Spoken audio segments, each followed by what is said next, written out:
Oi, Fernanda. Bom dia para você, bom dia ao Rafael, a todos que nos acompanham aqui no Paulista TMC. Olha, esses camarotes que supostamente eram vendidos de forma ilegal, eles eram destinados à diretoria e também à presidência do clube, por isso que eles não podiam ser comercializados em dias de jogos ou eventos, por exemplo. Entre os alvos da ação de hoje estão dirigentes do São Paulo, entre eles o Douglas Schwartzman, que é o diretor adjunto de futebol de base do clube, também a Mara Casares, que atuava como diretora feminina cultural e de eventos, ela que é ex-esposa do Júlio Casares, o presidente afastado do time. Os dois já estão afastados do cargo. Mas não eram só eles os alvos dessa ação de hoje, tem também uma terceira pessoa que não é funcionária do São do clube, mas que, segundo as investigações da Polícia Civil, era a pessoa que intermediava, então, a venda desses camarotes. Ao todos, os agentes cumpriram, ao longo da manhã de hoje, 4 mandados de busca e apreensão em endereços ligados a essas pessoas e todo o material apreendido foi o suficiente para a Polícia Civil chegar aí à conclusão de que essas vendas estariam acontecendo há pelo menos 5 anos. Os agentes estiveram mais cedo na casa do Douglas, foram recebidos pelos filhos dele, que informaram que o Douglas, o diretor adjunto das categorias de base aqui do São Paulo, está fora do país. Quem também não estava em casa, também não foi encontrada no endereço, foi a Rita Adriana. Ela também não estava nesse endereço. Os filhos dela também receberam os agentes mais cedo e informaram que ela não mora mais no endereço alvo da ação. Mesmo assim, os agentes conseguiram apreender por lá alguns cadernos de anotações. Já na casa da Mara, foram apreendidos computadores, documentos e R$ 20 mil de espécie, que agora todo esse material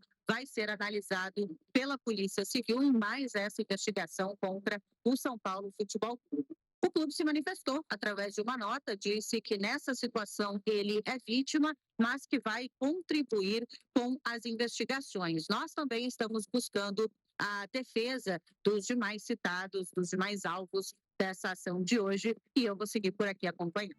Tá bom, Luísa, muito obrigada, viu, por todos os detalhes, por todos os esclarecimentos. Daqui a pouco a gente fala mais tarde. É difícil também, né, o São Paulo manter o foco, a concentração, psicológico em paz, mas tem que seguir porque tem que continuar a vida, né, Tebas? Exatamente. 11 horas e 35 minutos. A gente acompanhou então as informações da Luísa Muttoni, que está ali em frente ao estádio do Morumbis. E agora a gente conversa com o Kaique Silva, setorista do São Paulo Futebol Clube aqui da TMC, da equipe de esportes da TMC, para explicar como fica, né, o ambiente do São Paulo, o clima político do São Paulo, diante mais uma notícia aí, essa operação sendo conduzida aqui na capital paulista. Kaique, como é que fica, né? Que loucura que está acontecendo com o São Paulo, Kaique. Isso, gente. Grande abraço para vocês. Sempre uma honra participar aqui do Paulista TMC. E o detalhe é o seguinte: o São Paulo entra em campo hoje, né? Justamente onde a Luísa Muttoni está. À noite teremos uma grande presença de torcedores, pelo menos é essa a expectativa, porque o São Paulo hoje e amanhã joga na sua casa, joga no estádio do Morumbi. Enfrenta hoje a Portuguesa pelo Campeonato Paulista, mais uma rodada, a 4ª rodada do Paulistão. Você trouxe, inclusive, com muita animação, né, Rafael Tebas, o jogo de ontem, né, do Palmeiras diante da equipe do Novo Horizontino, e hoje tem mais Paulistão com a total cobertura da equipe TMC, o São Paulo enfrentando a Lusa. Amanhã tem também jogo no estádio do Morumbi, porque o São Paulo está na semifinal da Copinha, buscando o bicampeonato de forma consecutiva, enfrenta a equipe da Moca, Zona Leste de São Paulo, enfrenta a equipe do Ibrachina, nessa grande semifinal, a grande final marcada para o dia 25 de janeiro, como já é tradição. O técnico Hernan Crespo, falando sobre o lado de dentro do campo, apesar desses bastidores muito conturbados, na última entrevista coletiva, no empate em 1-1 diante do Corinthians em Itaquera, o técnico Hernan Crespo foi muito claro sobre todos os assuntos e disse que responderia sobre todos os assuntos, inclusive a questão política do clube. E ele falou que o maior desafio à frente do comando agora é tentar blindar esse momento político conturbado para não chegar dentro do vestiário, né?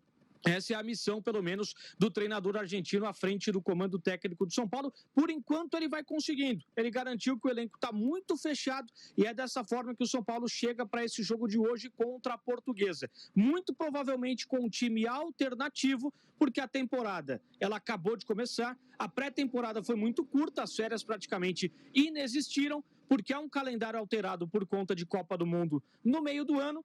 E o São Paulo tem no próximo sábado, na Arena Barueri, o clássico contra o time do Palmeiras, o primeiro choque rei da temporada de 2026. É provável que jogadores sejam poupados pensando nesse jogo justamente contra o Palmeiras, Rafael Tebas. E Kaique, uma dúvida que eu quero tirar com você ainda, você explicou aí a parte dentro de campo, né? Os jogadores tendo que se concentrar no futebol, mesmo diante dessas informações que são realmente bastante preocupantes. Essa operação sendo feita aqui em São Paulo no dia de hoje, com a repórter Luísa Mutoni acompanhando aqui para a TMC. Como que funciona esse processo de impeachment? Acho que é uma dúvida de muita gente que está acompanhando aqui o 100.1. Quer dizer, houve o afastamento do Júlio Casares, mas o processo ainda está em andamento ou não? Ainda está em andamento, até porque o presidente do Conselho Deliberativo, o Outen Aires de Abreu Júnior, ele tem até 30 dias da decisão do afastamento do Conselho Deliberativo para marcar uma Assembleia Geral dos sócios do clube. Depois que tiver essa Assembleia Geral, tem uma votação muito mais ampla, o número de votantes é muito maior, né, porque os sócios do clube eles acabam abrangindo muita gente, né?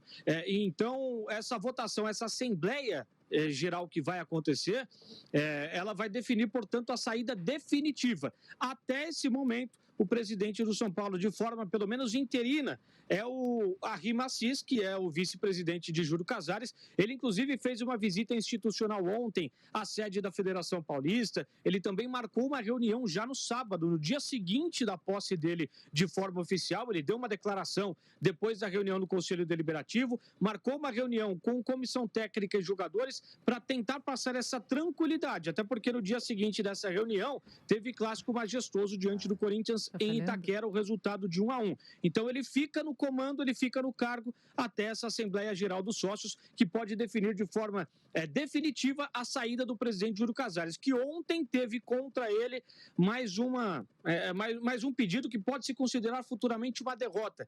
Se vocês não sabem desse detalhe, talvez até um pouco curioso, né, porque foi uma homenagem em vida.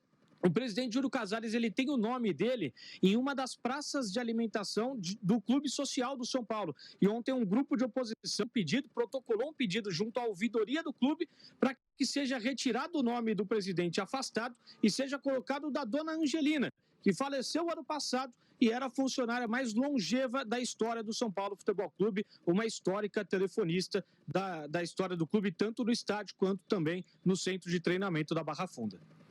Tá certo. Obrigado pelas informações, Kaique Silva. Então, um raio-x dos bastidores do São Paulo, Fernanda Câmara.